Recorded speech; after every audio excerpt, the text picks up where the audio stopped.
We did it! We made it to the halfway mark. High five, friend. If you're new here, my name is Sarah and I have 4 kids from the ages of 10 to 4. The purpose of this channel is to empower other homeschool moms to have the confidence, tools, and encouragement to homeschool your children well and know you're doing a great job. So be sure to like and subscribe, and let's get into it. I am super excited to update you guys today. If you missed my video from back in September where we were just like a couple weeks into school and I was giving you a homeschool update, definitely go and check that out. I'll leave a link to that in the description box below. And that way you can see the main things that we changed from last school year to this school year, the 2022 to 2023 school year. What's really great about this video is I'm actually joining a whole group of ladies in a big playlist that are all updating you today on how their homeschool is going. This is really cool because you get a lot of different perspectives. So if your homeschool looks a little bit different from mine, you may get some even better tips from somebody else whose homeschool does look a little bit more like yours.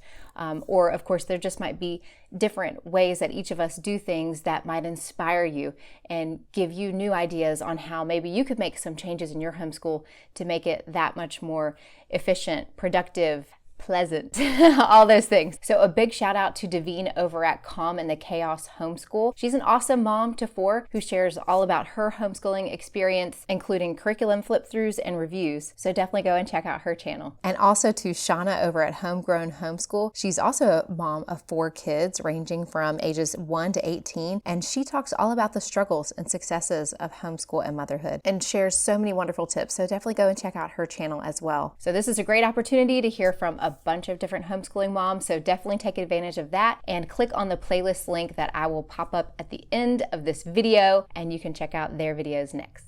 Before I dive in, I do want to say that I have made videos about all the different curriculum choices that we made for this year. I'll also leave links to those below in case you want to see more about our curriculum in more detail, more than what I'm going to be saying in this video. So I'll leave that below. So let's first talk about our homeschool as a whole, and then I'll kind of break it down into each kid and how things are going. So the first thing I want to update you on is I think I might want to be an unschooler.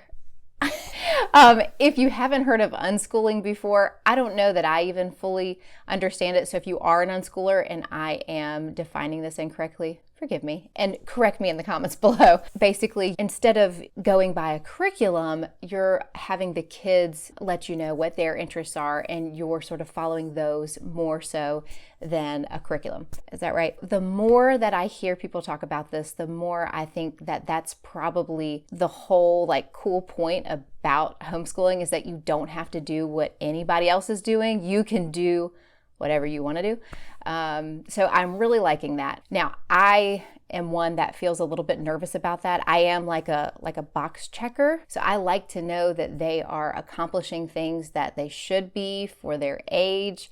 Now, there could be a whole lot of debate on what those things really are, like who's to say what those standards really should be. So anyways, but I do like to have a curriculum as the backbone of our homeschool. So I feel like I can track their progress. And it also keeps me accountable, keeps me on track. And I know that we are really learning things, but I am trying to be more lenient this year, more flexible, and encouraging them to find more things that they're interested in and having the time to let them pursue those interests. So that's what I mean by really wanting to do more of the unschooling thing. That's kind of what I mean by that. But let me know down below what kind of homeschooler you would define yourself as, if you have a category you feel like you fit into. Just curious. I think I would call us an eclectic homeschooler because we don't follow one particular style or curriculum program. We mix and match a bunch of them, in case you're curious.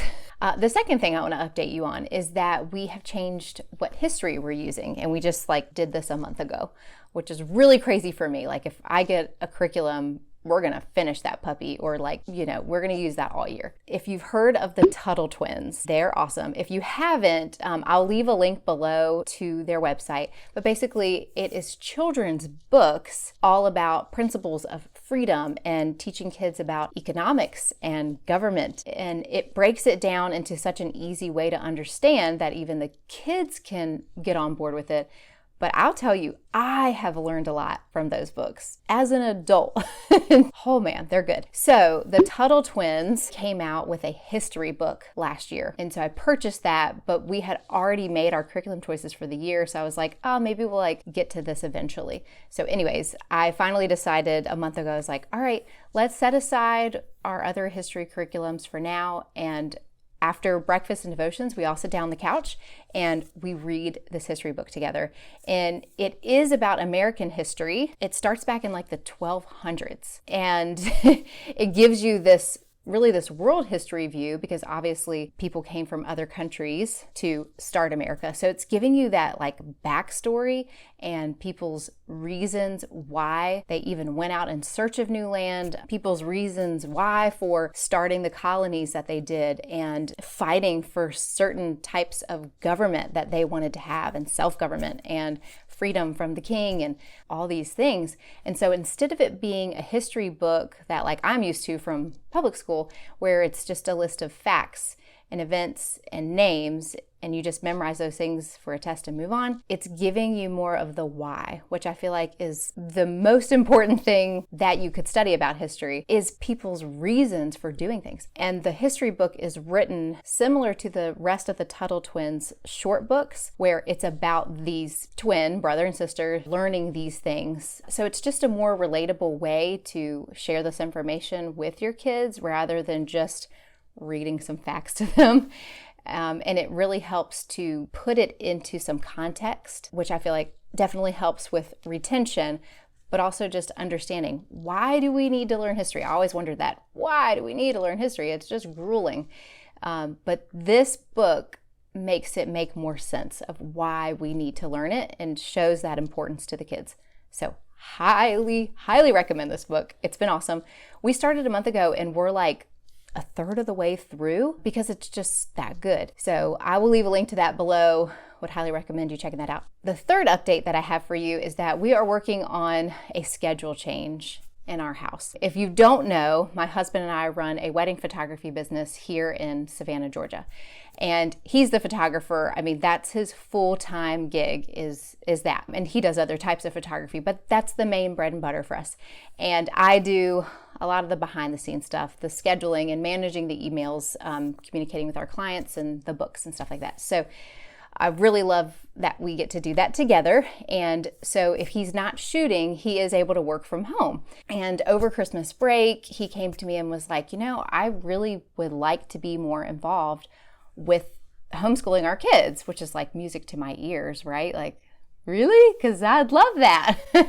And he felt like sometimes it's easier to get distracted when he's just working alone in his office. And so he was trying to work on a new schedule where we would homeschool the kids together in the morning, 2 or 3 days a week. That way we would actually finish up school earlier in the day because we're both helping everybody. And then we could start working, and then the kids can have independent time. They can play. They do have chores.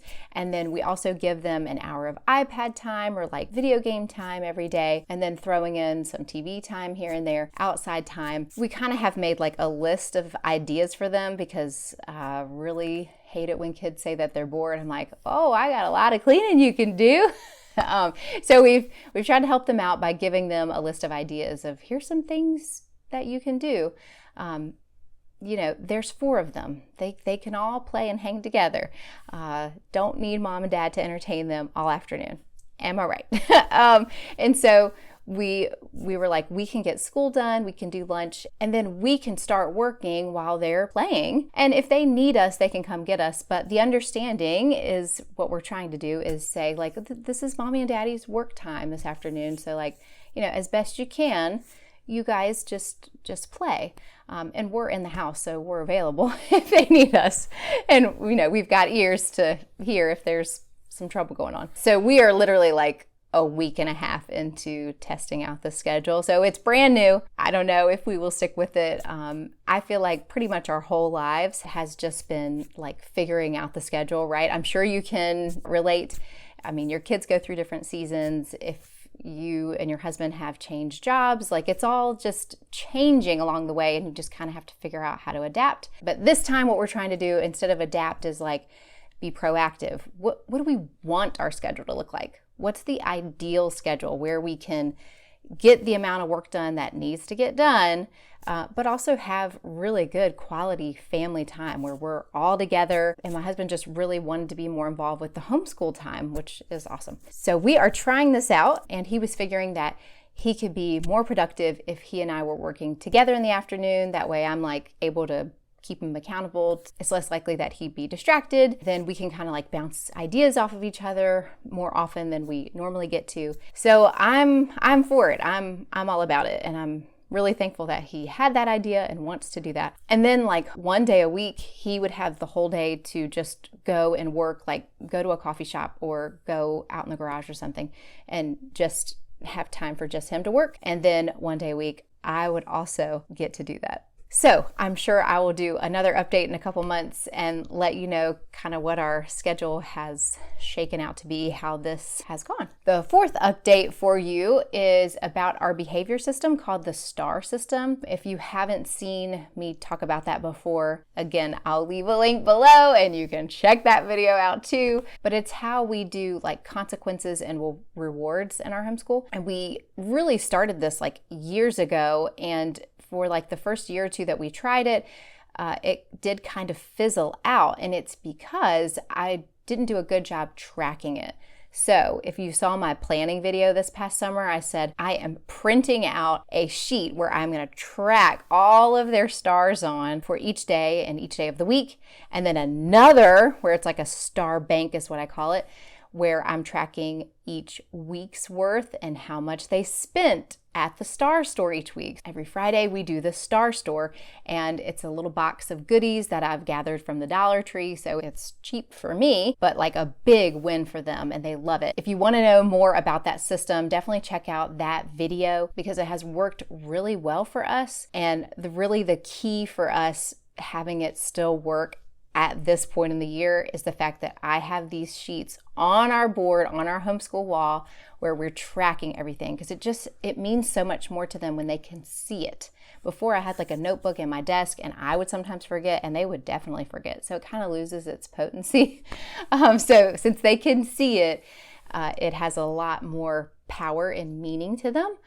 And it's worked really well, and it's been a great motivator. They love earning up for these prizes. Highly recommend. If you don't currently have some type of consequence and reward system in your homeschool, and bad attitudes or not getting work done on time or staying focused, if you have any other issues, behavioral issues like that going on in your homeschool, highly recommend instituting something like this. It's been huge for us to have something that's different than like our normal throughout the day type of discipline.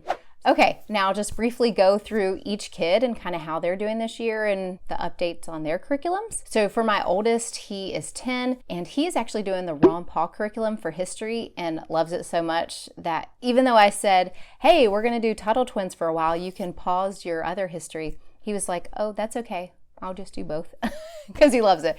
So in his history, it's the 5th grade history. He's learning about inventors and their inventions, and that is just so intriguing to him. He loves it. And I do have my affiliate link below to the Ron Paul curriculum. So if you want to check it out, I'd love it if you used my link down there. Sends me a little commission, helps support this channel, so thank you in advance. He's also using the Ron Paul curriculum for English. If you're not familiar with that at all, if you haven't heard me talk about it, it is an online curriculum that is video-based, which is super helpful to me. He can watch a video, print out the worksheet, or do whatever writing assignment they assign. And so all that's left for me to do is check his work. And we discuss what he learned that day, but it just takes so much off of my plate. And he does love their English program still. His one complaint is that he doesn't love the books that are being assigned, and they're like classics. Back when he hated to read, like in 2nd and 3rd grade, I did not make him read those books. I would let him listen to the audiobook version of those, but still have him do some reading, but it would be from like a fun chapter book that he was interested in. And I will say, if you have a struggling reader, I really think that that is a huge reason why he doesn't still hate reading today, is I didn't like force it down his throat, like gave him some grace there. And now he is a ferocious reader. He loves to read. Even though he doesn't love these classical books, he still reads them with like at least not any tears anymore and is faster at it, so it's not as much of a pain. And then on top of that is reading other books that he loves. So hopefully that's a little bit of encouragement for you if you have a struggling reader at the moment. Hopefully that will not go on forever. The other update I have for him is for math. If you saw our homeschool update from last September, I told you that he hit a wall with long division. Like, it just killed his spirit. He used to love math. And so we took a break. We took a break from his curriculum, and not a break from math completely. We would do like math games together, flashcards, things like that. And then we started to pull the book back out and do like some of the systematic reviews from old chapters in the book. And then finally came back to his current lesson, and we were like, okay, are you ready to try this again? And this was a pretty long break. And he was finally in a better headspace, wasn't so frustrated, and was willing to be challenged again. And he did great. And it wasn't so hard anymore. He understood it. He had a better attitude about it, and now is loving math again, doing great with it again. They've moved on to fractions, and he's doing great with it. So again, if you hit a speed bump with your kid, my advice is not to just like push through and kill everybody and just exasperate them. Sometimes it is better to step back, pump the brakes, give your child some grace, and maybe do some boosting of their self-esteem, boosting of their spirit by doing things that are easier for them, some review stuff, and get them back to a place where they're ready to learn something new again, ready to be challenged again. My 8-year-old daughter, she is doing the good and the beautiful for language arts this year. And again, if you saw my last video about this, she was very excited at first when I said, hey, do you want to do a different curriculum this year? And she was like, yes, that sounds great. And then we started it, and she was super resistant to it, which was like really frustrating because I did a lot of research to try to figure out what would be a great program for us. Anyways, so I, gave her a lot of grace with that and tried to be pretty gentle with starting that curriculum with her. It took her a long time to finally be like, okay with doing that program. And I had to keep reminding her why we switched from the old one. Like, that one was way more time consuming. You're saving time with this one. Anyways, so thankfully, I think we're to a place now where she is good with it and likes it. She does love crafts, and like occasionally in The Good and the Beautiful, they have like an art project that you do or some kind of craft. Probably with my other kids, sometimes we would skip those, but she's like, that's what gets her excited. She loves those. So I feel like that's a pro to that curriculum, at least for her. For my 6-year-old, for language arts, he's also doing The Good and the Beautiful. And we're still also doing Hooked on Phonics like once a week. In the beginning of the year, it was more often. It would be like every other day, we'd either do Hooked on Phonics or The Good and the Beautiful and switch back and forth. And I love the Hooked on Phonics app. Like, we put it on his iPad, and so it feels more like a game for him. They have games, and then we read the book together. And so it's a great way to teach your kids to learn. Huge fan. I do have an affiliate link for them below as well, where you can get your first month for just $1. That's a great value. I highly recommend. We have had the Hooked on Phonics app since our oldest was starting to learn to read. Big fan. All of our kids have used it. So we still are doing that like once a week, and we're getting really close to the end of all their units. So for The Good and the Beautiful, I got level 1 because he is in first grade technically. So I got level 1 for this year, and it's a little advanced for him, I feel like. So we're kind of like I said, we do every other day. We'd be in that curriculum. And I just like a month ago was like, I think it's probably time to look at level K. So I got on their website, and they do let you download the PDF of all of their language arts curriculums for free. So that's pretty epic. So I downloaded the PDF, and I've just kind of been printing off each lesson each day for now. And I'm just going through and seeing like, what topics do I think he still needs to work on, and filling in those gaps. So that's what we're doing. And if we need to continue level 1 into his 2nd grade year, I'm okay with that. I do feel like the Good and the Beautiful compared to other language arts programs we've used is advanced. So I'm okay with that if that's what needs to happen. And so we will just continue to go at his pace. Again, that's the beauty of homeschooling. You see where your child is, you see their specific needs, and you can adjust to them. So instead of just like pushing him through this curriculum where he's not understanding everything, or it's just really, it's so hard that it's exasperating, and I don't want to make him hate handwriting, make him hate reading. It gives me a chance to do what's better for his current pace. And kind of what I've seen with my kids so far, I have a 10-year-old as my oldest, is that they have different seasons of like really progressing quickly through something, and then sometimes hitting a wall and like stopping completely, or like kind of creeping through something for another season. So don't be afraid of those seasons where you might need to slow down for the sake of your child to really fully grasp a concept, really have like mastered it before they can feel confident to move on to the next thing. If you take the time to master concepts in language arts, in math, everything is going to go so much smoother because you're not having to battle with them over what is confusing to them or what is making them feel like they just don't know what they're doing. So if you need to slow down, don't feel bad about that. My youngest just turned 4 last week. It's crazy. It's crazy to feel like we don't have babies and toddlers in our home anymore. Excited for this new phase, that's for sure. He has a little preschool workbook that we do with him a little every day. And sometimes we have the older kids go and do that with him when they're like on a break and I'm working with someone else, and that's a good way to occupy both of them.